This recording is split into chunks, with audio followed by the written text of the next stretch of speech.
Pour sa part, Abraham, prophète éminent s'il en est,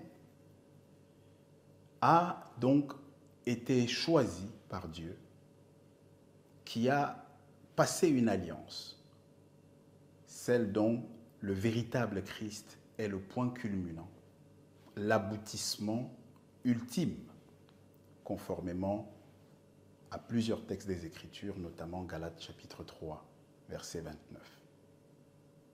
Si bien qu'en Christ, dit Galates 3, 29, nous avons des hommes et des femmes qui sont en réalité des héritiers de la promesse, de l'alliance de Dieu que Dieu a passée entre lui-même et Abraham.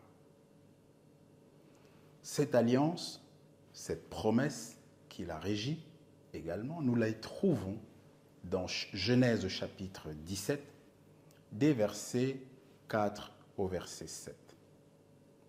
Très rapidement et en substance, le verset 5 indique à Abraham, qui ne s'appellera plus Abraham, mais Abraham, qu'il deviendra le père de plusieurs familles, de plusieurs nations.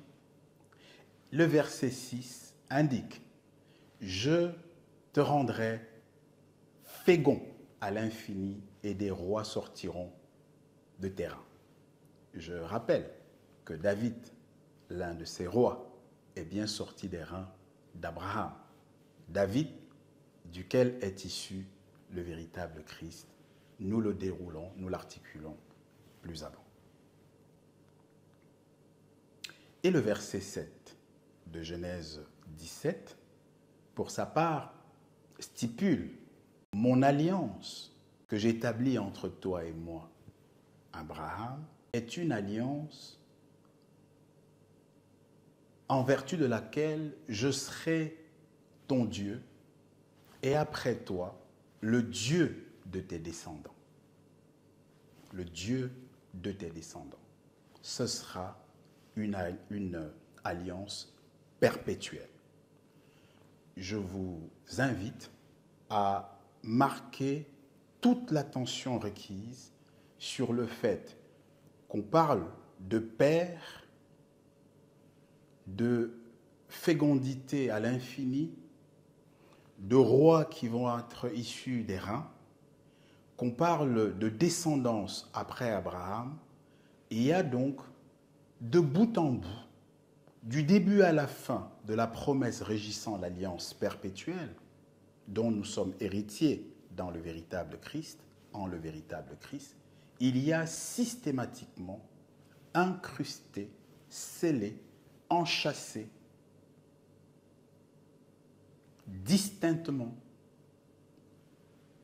une allusion explicite à la procréation, une allusion explicite à la filiation, une allusion explicite à la procréation. Faisant d'ailleurs en cela écho à Genèse chapitre 1, verset 28 et Genèse 4, 1, où, bien avant Abraham, Dieu avait déjà institué que les êtres humains auront la terre pour demeure et qu'ils y viendraient, pour ce qui est de leur partie charnelle, par la voie exclusive de la procréation.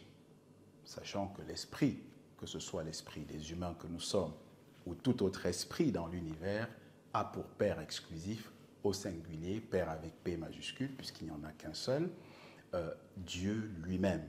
Il est le Dieu des esprits. Nombre chapitre 27, verset 16, Nombre chapitre 16, verset 22, ou alors Hébreux chapitre 12, verset 9. Et j'en passe.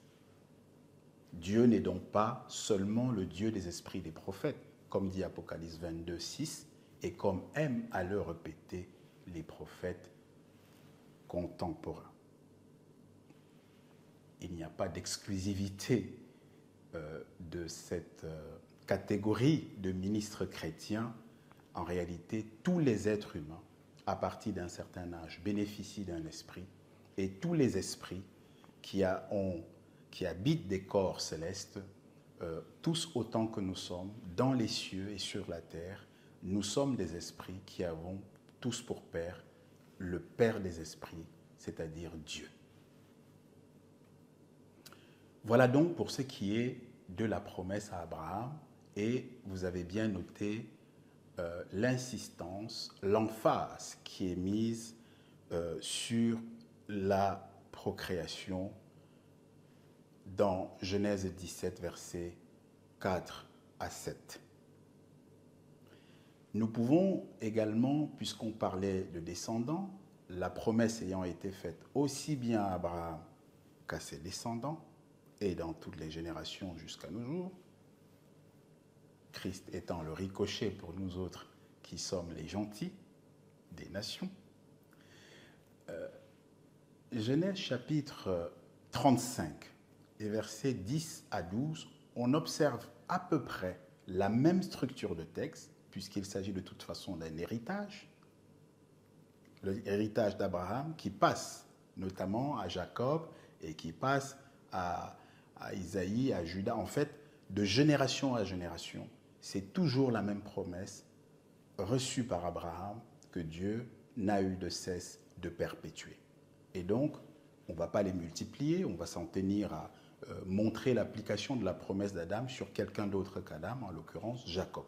Et le texte de référence, c'est Genèse chapitre 35, dans ses versets 10 à 12. Comme pour Abraham, Dieu change le nom de Jacob, il le change pour le renommer. Jacob va désormais s'appeler Israël. Comme pour Abraham, il va lui rappeler qu'il y aura des rois qui vont être issus de ses reins. Il dit multiplie, sois fécond, exactement comme il l'a dit à son père Abraham. Et également, il indique que les descendants de Jacob bénéficieront du même régime, pour autant qu'ils lui restent évidemment fidèles.